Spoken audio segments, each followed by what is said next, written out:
Nós estamos, queridas irmãs, irmãos, no 5º dia da novena de Nossa Santa Madre Teresa e vamos progredindo no conhecimento de sua vida, de sua pessoa, sua figura, sua doutrina, sua importância para a vida da Igreja, para a vida espiritual.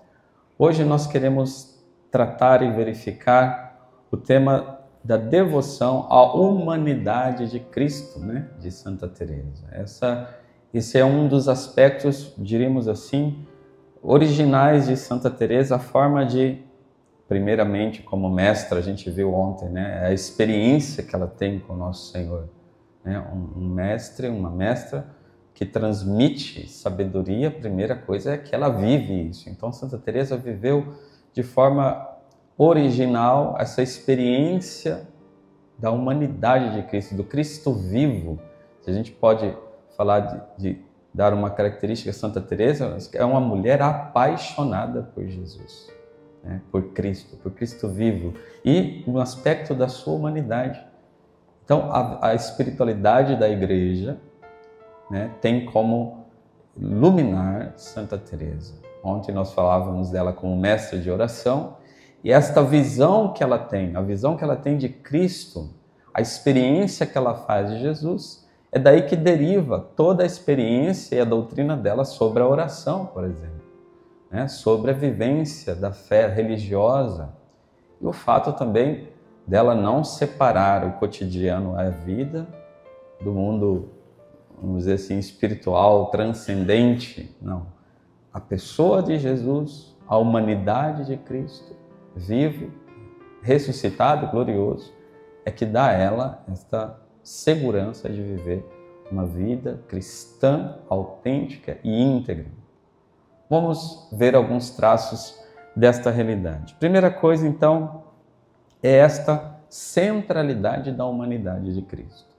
Santa Teresa descobriu e ensina nos seus escritos que se nós quisermos unir-nos a Deus, a nossa união com Deus, não há outro meio, outro caminho, senão por Jesus. Através de Jesus Cristo, através dele, da sua humanidade, ou seja, pela encarnação.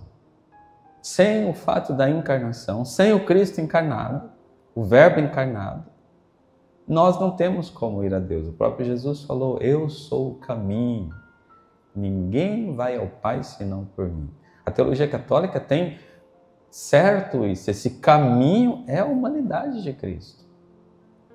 Na época de Santa Teresa havia essa tendência, uma corrente teológica que queria unir-se a Deus de forma direta, sem passar pela humanidade de Cristo. Queria uma realidade desencarnada, uma espiritualidade desencarnada. E Santa Teresa fala, a minha experiência, iluminada pelo Evangelho, pelo aquilo que ela conhecia da doutrina da Igreja, é que do começo ao fim da vida cristã, da vida espiritual, Nosso Senhor tem que estar presente. Não só os iniciantes, porque eles falavam assim, quando você inicia, você vai progredindo na vida espiritual, Conforme você vai progredindo, você vai deixando a Cristo na sua humanidade. Isso é sinal de que você está se elevando espiritualmente. Que maravilha! Maravilha nada. Isso aí, ela não chega a falar assim, mas ela fala indiretamente. Isso é demoníaco. Isso é do demônio. Ela fala, se o demônio tivesse conseguido fazer com que eu entrasse nessa onda, eu teria me perdido. E ela fala, quanto mais eu me afasto da humanidade de Cristo, mais eu regrido. E quanto mais eu me aproximo dele, quanto mais eu me vivo com ele, eu me relaciono com ele pessoalmente, mais eu progredo. Então, Santa Teresa aponta para nós o centro, a centralidade da vida cristã, da vida espiritual. Jesus, Cristo, vivo, encarnado, morto, ressuscitado, glorioso. Temos que aprender com Santa Teresa. Ela diz, não procure outro caminho, ainda que esteja no cume da contemplação. Este é o caminho seguro, seguir os passos de Cristo. Ela se escreve isso aqui, Livro da Vida, capítulo 22. Né? Então, se quisermos chegar, a alma que quer chegar à união com Cristo não pode abandonar o Cristo encarnado, né? O Cristo vivo, o Cristo histórico. Mas o que a gente deve fazer? Permanecer firme na contemplação de sua vida e de seus mistérios. Né? Contemplar. Contemplar. Cristo, para Santa Teresa, é um companheiro, né? Um amigo. Nós vimos ontem ela definir a oração como um trato de amizade, né? Isso não é uma coisa teórica. Eu falava que essa experiência dela com Cristo dá a ela originalidade na experiência da oração e da sua doutrina. Quando ela fala oração é um trato de amizade, não é um negócio desencarnado, teórico, nas alturas, ideias. Não, é uma experiência concreta. Para ela, Jesus era um amigo, né? Um companheiro. Ela diz no Livro da Vida, capítulo 8, versículo número 6, considerava eu como bom amigo o Senhor, pois via que em toda parte me acompanhava. Olha só, gente. O Senhor como um bom amigo. Ela considerava ele assim. Em toda parte, ele me acompanhava. Será que a gente pode dizer isso também? Ela convida os que rezam a tratar com Cristo com familiaridade e amor. Ela diz assim: pensai que estáis com Ele e acostumai-vos a falar-lhe sem cerimônia e com toda a confiança. Caminho de Perfeição 26:3. Pensai que estáis com Ele. Eu estou contigo agora, Jesus. E começa a falar com Ele sem cerimônia, né? Com confiança, como um amigo. É assim que Santa Teresa nos ensina. É assim que ela vivia antes de tudo. Então, a oração teresiana e, obviamente, a oração cristã, ela é cristocêntrica. Tem a Jesus como centro. Não é uma fuga do mundo, mas é um encontro com uma pessoa viva, com Cristo vivo, presente, humano, divino, humano. A sua humanidade é o caminho para nos unir a Deus. Se quisermos unir a pessoa do Verbo, segunda pessoa da Trindade, não tem outro caminho senão a sua humanidade. E é pelo Verbo encarnado que a gente tem acesso ao Pai. É através dele. Santa Teresa ensina-nos que a humanidade de Cristo é também fonte de amor. Olha que maravilha, gente. Fonte de amor e humildade. Então, Santa Teresa, ela gosta muito de contemplar, né, os mistérios da vida de Cristo. Então, o Cristo na sua paixão. Ela narra seu momento importante de conversão, quando ela contempla o Cristo na paixão, né? O Cristo crucificado. E ali ela tem uma experiência fortíssima e uma mudança de vida acontece nela. Ela progride de forma maravilhosa. Então essa experiência dela, não só nesse momento, mas em outros, ela ensina que a paixão de Cristo, contemplar Cristo, Cristo flagelado, Cristo despido de suas vestes, Cristo coroado de espinhos, Cristo carregando a sua cruz, Cristo no alto da cruz, Cristo morto. Para ela é uma escola de amor e de humildade. Ela diz bem assim no Caminho de Perfeição: olhar para Cristo carregando a cruz faz suportar muito facilmente as nossas pequenas cruzes.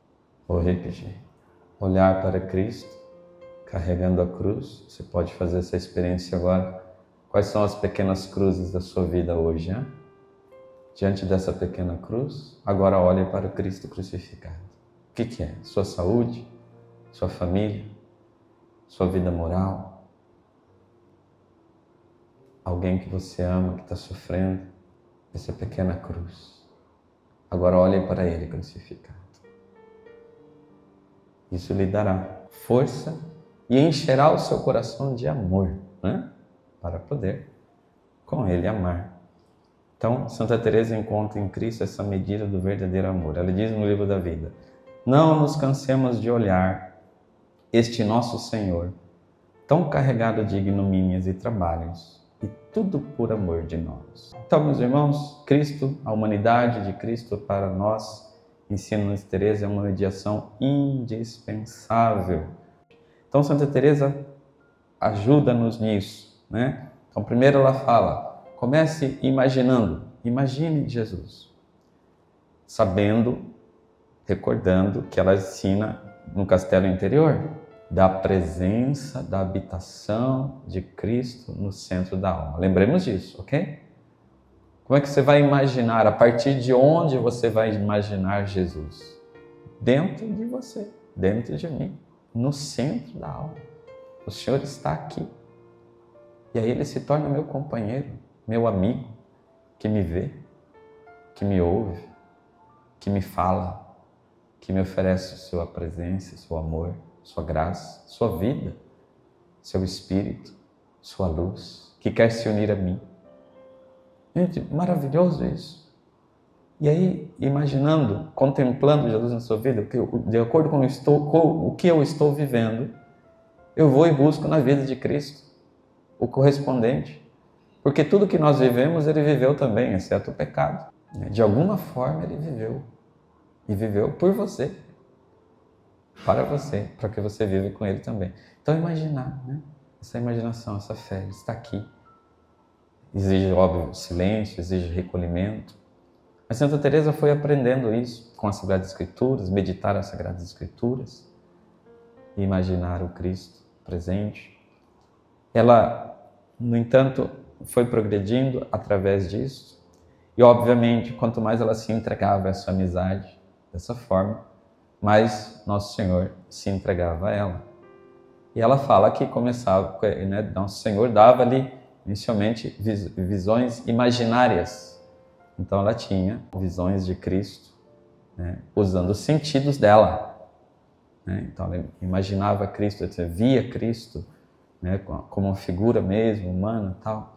E isso dava à alma dela um grau de união com Deus, né? De amor a Ele. Só que era uma realidade meio que passageira. Ela ia rezar, tinha a realidade, deixava uma marca na alma dela, mas aquilo passava. E depois, lá pelas tantas, ela começa a falar de visões intelectuais. Aí o confessor dela fala, mas como que é esse negócio? Você vê Jesus de forma intelectual? Defina para mim aí o rosto dele. Eu falo, não, eu não vejo o rosto dele. Não é com os sentidos, eu não vejo. Mas é como que se eu ouço a sua voz e eu tenho a certeza que é Ele. Porque se fosse o demônio não produziria esta paz dentro do meu coração. E nem deixaria em mim um desejo de agradá-lo, de não ofendê-lo. Além do mais, eu vejo que isto produz em mim virtudes, humildade, generosidade, querer dar a vida por Ele, querer ser escondida, querer... Ela fala, não pode ser o demônio isso. O demônio quereria me afastar dele e não me unir a Ele. Mas também ela vê, não é coisa da minha cabeça. Ela não tem dúvida sobre isso, não é coisa da minha cabeça. Porque de mim não vem essas coisas boas assim, vem dele. E isso ela vai tratar, vai falar, descrever sobre isso lá nas sextas moradas, gente. Eu quero trazer uma situação só para a gente ver onde é possível deixar-nos conduzir pela graça, pelo Senhor, né? Ela fala assim, quando nosso Senhor é servido de favorecer mais a essa alma, a ela, né? Mostra-lhe sua sacratíssima humanidade da maneira que lhe convém, ou como andava no mundo, ou depois de ressuscitado. E embora essa visão seja tão rápida que poderia ser comparada a um relâmpago, essa imagem gloriosíssima fica esculpida na memória de modo tal que considero impossível a alma apagá-la até que a veja onde sempre a poderá fruir. Então é um presente de Deus. Ela começou nessa fidelidade e Nosso Senhor foi se dando a ela. e se comunicando a ela, né? E mostrando-lhe sua sacratíssima humanidade. Ela diz ainda que, estando a alma descuidada de poder receber essa graça, nem nunca vendo-se julgado merecedora dela, pode acontecer-lhe de sentir junto a si Jesus Cristo, nosso Senhor, embora não o veja, nem com os olhos do corpo, nem com os olhos da alma. Chamam a isso visão intelectual, não sei porquê. Então ela sente Jesus junto dela. Sobre quanto que durava isso, ela diz: sei que temerosa com essa visão, porque é diferente das imaginárias que passam depressa, esta dura muitos dias e às vezes até mais de 1 ano. Ela procurou seu confessor, cheia de aflição, e ele disse aquilo que eu falei, né? Pediu que descrevesse o rosto, a pessoa respondeu que não sabia, mas só sabia que era ele quem lhe falava e que não era ilusão. Ela disse, por exemplo, quando eu ouvia dele, não tenhas medo, sou eu. Né?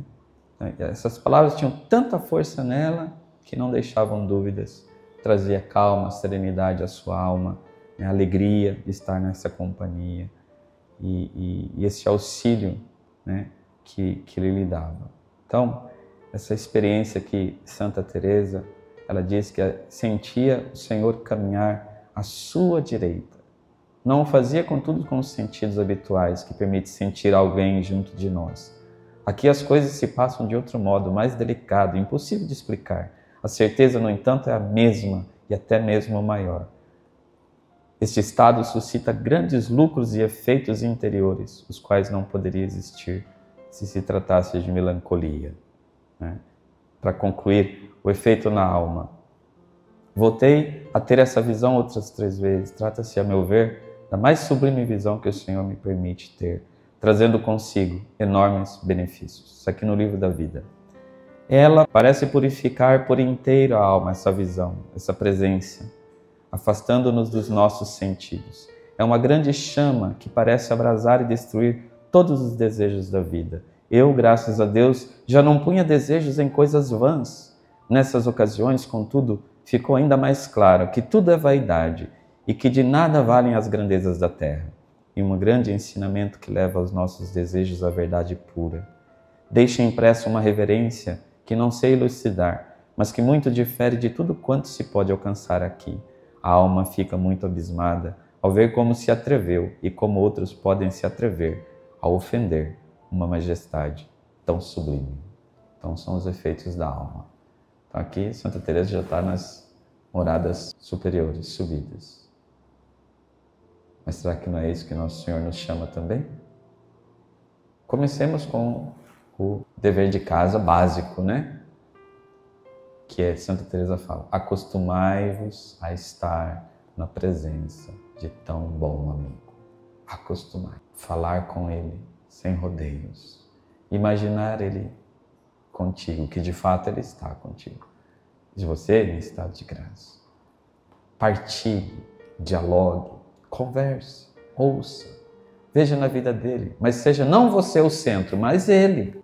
Não fica olhando para você na oração. Olhe para ele.